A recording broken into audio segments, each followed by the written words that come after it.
ಸಿಗೋದು. ಎಷ್ಟು ಚೆನ್ನಾಗಿದೆ ನೋಡಿ, ಒಂದು ಕೋಲಾಟ ಪದ ಹಾಡ್ತಾರೆ ಪ್ಲೀಸ್.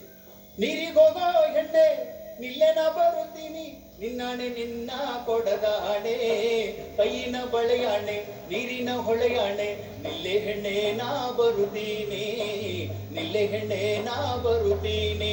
ಕೋಲು ಕೋಲಣ್ಣ ಕೋಲೆ ಕೋಲು ಕೋಲೆ ಕೋಲೆ ಕೋಲಣ್ಣ ಕೋಲೆ ಕೋಲಣ್ಣ ಕೋಲೆ ಕೋಲು ಕೋಲಣ್ಣ ಕೋಲೆ ಕೋಲು ಕೋಲೆ ಕೋಲೆ ಕೋಲಣ್ಣ ಕೋಲೆ. ಬಣ್ಣದ ಸರದ ಮ್ಯಾಲೆ ಕನ್ಯಾ ಹೋಗಿ ನೀರಾಮ, ಬಣ್ಣದ ಸರದ ಮ್ಯಾಲೆ ಕನ್ಯಾ ಹೋಗಿ ನೀರಾಮ, ಹಣ್ಣಿಲ್ಲವೇನೋ ಮೆಲ್ಲುವೋಕೆ, ಹಣ್ಣಿಲ್ಲವೇನೋ ಮೆಲ್ಲುವೋಕೆ ನನ್ನ ಗೆಳೆಯ, ಹೆಣ್ಣಿಲ್ಲವೇನೋ ತರುವೋಕೆ, ಹೆಣ್ಣಿಲ್ಲವೇನೋ ತರುವೋಕೆ. ಎಲ್ಲೆಲ್ಲೂ ನೋಡಿದರು ನಿನ್ನಂತ ಹೆಣ್ಣಿಲ್ಲ, ಎಲ್ಲೆಲ್ಲೂ ನೋಡಿದರು ನಿನ್ನಂತ ಹೆಣ್ಣಿಲ್ಲ, ಕಣ್ಣು ನೋಡಿದರೆ ಕವಡೆಯು, ಕಣ್ಣು ನೋಡಿದರೆ ಕವಡೆಯು ನನ್ನ ಗೆಳತಿ, ನಿನ್ ಮಾತು ಕೇಳಿದರೆ ಸಮಾಧಾನ, ನಿನ್ ಮಾತು ಕೇಳಿದರೆ ಸಮಾಧಾನ.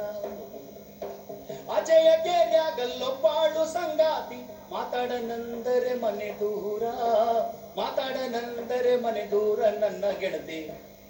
ರಾತ್ರಿಗೆ ಬಾರೇ ಮನೆಗಲ್ಲ, ರಾತ್ರಿಗೆ ಬಾರೇ. ಜನಪದ ಎಷ್ಟು ಚೆನ್ನಾಗಿ ಬರೀತಾರೆ ಗೊತ್ತಾ, ಕನಸಿಗೆ ಅಲ್ವಾ? ಎಷ್ಟು ಅರ್ಥಗರ್ಭಿತವಾಗಿದೆ ನೋಡಿ. ಆ ಕಾವ್ಯದಲ್ಲೇ ಒಂದು ಪಾಠ ಇದೆ. ಇವಾಗ ಆನ್ಲೈನ್ ಬಂದ್ಬಿಡೆ ರಾತ್ರಿಗೆ ಅನ್ಬಿಡ್ತಾರೆ. ಮುನಿರಾಜು ಅವರೇ, ಪುರಾಣಗಳ ಬಗ್ಗೆ ಇತಿಹಾಸಗಳ ಬಗ್ಗೆ ವಿಡಂಬನೆ ಮಾಡುವವರೇ ಹೆಚ್ಚು, ಆದ್ರೆ ಈ ಜನಪದ ಕಾವ್ಯದ ಮೂಲಕ ಅದರ ಶ್ರೀಮಂತಿಕೆಯನ್ನ ನಾವು ಕಾವ್ಯದಲ್ಲಿ ತೋರಿಸಿದ್ವಿ. ಖಂಡಿತವಾಗ್ಲು ಬಹಳಷ್ಟು ಹಾಡುಗಳಿದೆ, ಇಲ್ಲಿ ಸಿಗದಿರುವಂತ ವಿಚಾರಗಳೇ ಇಲ್ಲ. ಜೋಗುಳ ಪದದಿಂದ ಹಿಡಿದು ಅಂತಿಮವರೆಗೂ ತತ್ವ ಪದಗಳವರೆಗೂ ಜನಪದದಲ್ಲಿ ಸಿಗ್ತಾ ಇದೆ ಅಂತ ಹೇಳಿದಾಗ, ಸಂತೆ ಅಂತ ಒಂದು ಕಲ್ಪನೆ ಇದ್ದಿದ್ದು ಹಳ್ಳಿಗಳಲ್ಲಿ. ನಾವು ಯಾವತ್ತಾದ್ರೂ ಸಂತೆ ಕಲ್ಪನೆ ಇವತ್ತು ಮಾಲ್ಗಳಾಗಿದೆ. ಸಂತೆಗಳಿಗೆ ಹೋದ್ರೆ ಅಲ್ಲಿ ವ್ಯಾಪಾರ ಮಾಡುವಂತ ಒಬ್ಬ ಅಜ್ಜಿ, ಯಾರೋ ಅಜ್ಜಿನೋ ಯಾರೋ ಒಬ್ರು ಕುಳಿತಿದ್ರೆ ಅಲ್ಲಿ ನಿಮ್ಮನ್ನ ಪ್ರೀತಿ ಆಧಾರದಿಂದ ಮಾತಾಡಿಸ್ತಾರೆ. ನಿಮ್ ಪರಿಚಯನೇ ಇರಲ್ಲ.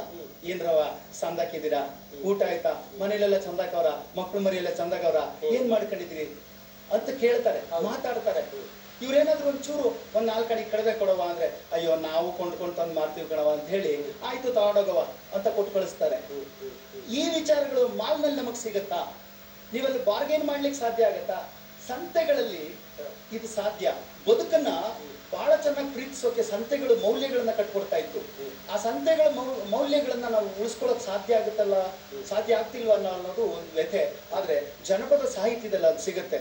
ಉದಾಹರಣೆಗೆ ಒಂದು ಮಗುನ ಜೋಗುಳ ಪದ ಹಾಡ್ತಾ ಇದ್ದಂತ ಹೆಣ್ಮಗಳು, ಅಳಬ್ಯಾಡ ನನ್ನ ಕಂದ ನಾನ್ ಹಾಲು ಮಾರಿ ಬರ್ತೀನಿ, ಅಳಬ್ಯಾಡ ನನ್ನ ಕಂದ ನಾನ್ ಹಾಲು ಮಾರಿ ಬರ್ತೀನಿ, ಹಾಲು ಮಾರಿ ಬರ್ತೀನಿ ನಿನಗಸ್ರು ಅಂಗಿ ತರ್ತೀನಿ, ಅಳಬ್ಯಾಡ ನನ್ನ ಕಂದ ನಾನ್ ತುಪ್ಪ ಮಾರಿ ಬರ್ತೀನಿ, ತುಪ್ಪ ಮಾರಿ ಬರ್ತೀನಿ ನಿನಗೆ ಒಪ್ಪಿದ ಹುಡುಗಿನ ತರ್ತೀನಿ ಅಂತ ಸಂತೆಗೆ ಹೋಗಿ ಹುಡುಗಿನ ತಂದ್ಬಿಡೋ.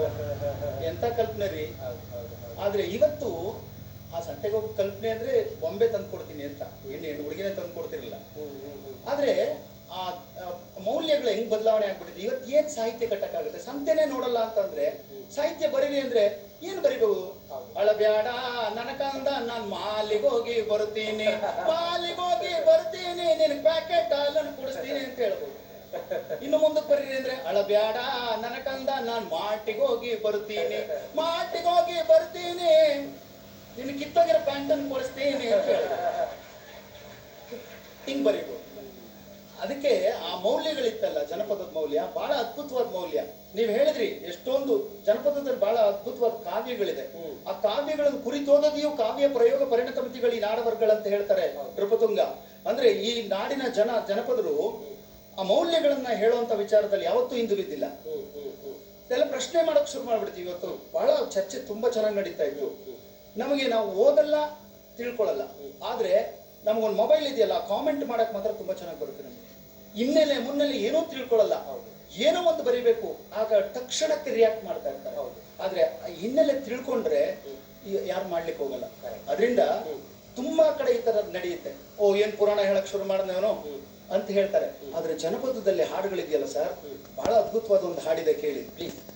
ತಂದನ್ನು ತಾನು ತಾನಂದನ್ನು ತಾನು ತಂದನ್ನು ತಾನೋ ತಾನಂದನ್ನು ತಾನು ಅತ್ತಿಯ ಮರವ ಕಡಿದಿಯಲ್ಲೇ ನಿಮ್ಮ ಅತ್ತೆಯ ಕಾಲಲ್ಲೊದ್ದೆಲ್ಲೇ ಅತ್ತೆಯ ಕಾಲಲ್ಲೊದ್ದದ್ದಕ್ಕೆ ಅಂಗಳದಲ್ಲಾಡೋ ಮಗನಿಲ್ಲೇ ತಂದನ್ನು ತಾನೋ ತಾನಂದನ್ನು ತಾನು ತಂದನ್ನು ತಾನೋ ತಾನಂದನ್ನು ತಾನು ಮಾವಿನ ಮರವ ಕಡಿದ್ಯಲ್ಲೇ ನಿಮ್ಮ ಮಾವನ ಕಾಲಲ್ಲೊದ್ದೆಲ್ಲೇ ಮಾವನ ಕಾಲಲ್ಲೊದ್ದದ್ದಕ್ಕೆ ಮಡಿಲಲ್ಲಾಡೋ ಮಗನಿಲ್ಲೇ ತಂದನ್ನು ತಾನೋ ತಾನಂದನ್ನು ತಾನು ತಂದನ್ನು ತಾನೋ ತಾನಂದನ್ನು ತಾನು ತಂದನ್ನು ತಾನೋ ತಾನಂದನ್ನು ತಾನು.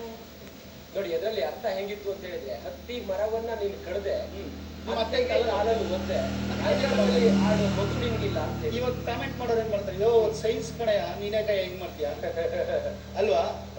ಆದ್ರೆ ಅದ್ರ ಹಿಂದೆ ನೀವು ತಿಳ್ಕೊಳ್ಳೋದೇ ಇಲ್ವೇ, ಮಾವಿನ ಮರ ಕಡಿಬೇಡ ಅಂತ ಹೇಳಿರುವಂತ ನೀತಿನ ಮರ್ತು ಬಿಡ್ತೀರಿ, ಮಾವನ ಕಾಲಲ್ಲಿ ಒದಿಬೇಡ ಅನ್ನೋ ನೀತಿ ಮರ್ತು ಬಿಡ್ತೀರಿ. ಸೈನ್ಸ್ ಮುಂದೆ ಇಟ್ಕೊಂಡು ನಾವೆಲ್ಲ ಬಹಳ ತಿಳ್ಕೊಂಡ್ಬಿಟ್ಟಿದೀವಿ, ಇದು ಸೈನ್ಸ್ ಕಣಯ ಅಂತ ಮಾತಾಡ್ತಿರಲ್ಲ. ಈ ನೀತಿಗಳನ್ನ ಯಾಕೆ ನೀವು ಫಾಲೋ ಮಾಡಲ್ಲ ಅಲ್ವಾ. ಇದು ಜನಪದದಲ್ಲಿ ಕೊಡುವಂತ ವಿಚಾರಗಳು. ಆದ್ರೆ ನಾವೆಲ್ಲವೂ ಇದೊಂದು ಮೌಢ್ಯ, ಇದೊಂದು ಮೌಢ್ಯ ಸರಿ ಆಯ್ತು. ಮೌಢ್ಯಗಳನ್ನ ಎಲ್ಲಿ ನಾನು ವಿರೋಧ ಮಾಡ್ತೀನಿ, ಇಲ್ಲ ಅಂತಿಲ್ಲ, ಮೌಢ್ಯಗಳು ಎಲ್ಲಿದ್ರು ನಾನು ವಿರೋಧ ಮಾಡ್ತೀನಿ. ಆದ್ರೆ ಜನಪದದಲ್ಲಿ ಮೌಢ್ಯ ಅನ್ನೋಕ್ಕಿಂತ ಮೌಲ್ಯಗಳಿದೆ ಅನ್ನೋದನ್ನ ಮರೆತು ಬಿಟ್ಟಿದ್ದೀವಿ. ಮೌಲ್ಯಗಳನ್ನ ನಾವು ಯಾವತ್ತು, ಅದರಲ್ಲೂ ಯುವ ಜನತೆಗೆ ಮೌಲ್ಯಗಳನ್ನ ತೆಗೆದುಕೊಳ್ಬೇಕು. ಅದನ್ನ ಮೌಲ್ಯಗಳನ್ನ ಇವತ್ತು ಜನಪದ ಅನ್ನೋದು. ಮುನಿರಾಜು ಅವರೇ, ಈ ಜನಪದ ಅನ್ನೋದು ಹುಟ್ಟಿದ್ದು ಹೇಗೆ? ಈ ಜನಪದಕ್ಕೆ ಒಂದು ಬೆಲೆ ಇದೆ ಅಂತ ಹೇಳಿ ತಮಗೆ ಅರಿವಾಗಿದ್ದು ಹೇಗೆ? ಈ ಜನಪದವನ್ನ ನಾನು ರೂಢಿಸಿಕೊಳ್ಬೇಕು, ನಾನು ಇದ್ರಲ್ಲೇ ಮುಂದುವರಿಬೇಕು, ಇದ್ರಲ್ಲೇ ನನಗೆ ಭವಿಷ್ಯ ಇದೆ ಅಂತ ಹೇಳಿ ತಮ್ಗನ್ಸಿದ್ದು ಹೇಗೆ? ಯಾವ ಸಂದರ್ಭ? ಒಂದೇ ಮಾತು ಹೇಳ್ಬೇಕಂದ್ರೆ, ಯಾರು ಜೀವನದಲ್ಲಿ ಬದುಕನ್ನ ಪ್ರೀತಿಸ್ತಾರೋ ಅವ್ರಿಗೆ ನಿಜವಾಗ್ಲೂ ಜನಪದ ಇಷ್ಟ ಆಗುತ್ತೆ. ಬದುಕನ್ನ ಪ್ರೀತಿಸೋರು ಎಲ್ರಿಗೂ ಜನಪದ ಇಷ್ಟ ಆಗ್ಲೇಬೇಕು. ಯಾಕೆಂದ್ರೆ ಅದು ಬದುಕಿನ ಒಂದು ಭಾಗ. ನಾವು ಇವತ್ತೆಲ್ಲ ಮಾಧ್ಯಮಗಳು ಬೆಳಗಿಂದ ಸಂವಾದದಲ್ಲಿ ನಾನು ನೋಡ್ತಾ ಇದ್ದೀನಿ, ರೀಲ್ಸ್ ಬಗ್ಗೆ, ಮತ್ತೊಂದು ಪುರಾಣಗಳು, ಇದೆಲ್ಲ ಚರ್ಚೆ ನೋಡಿದಾಗ ನನ್ಗನ್ಸಿದ್ದು, ನಾವು ಏನು ಇಲ್ದಾಗ ಬಹಳ ಚೆನ್ನಾಗಿ ಬದುಕಿದ್ವೇನೋ ಅಂತ ಅನ್ಸುತ್ತೆ. ಎಲ್ರು ಒಟ್ಟೊಟ್ಟಿಗೆ ಬದುಕ್ತಾ ಇದ್ವಿ ಅಂತ ಅನ್ಸುತ್ತೆ.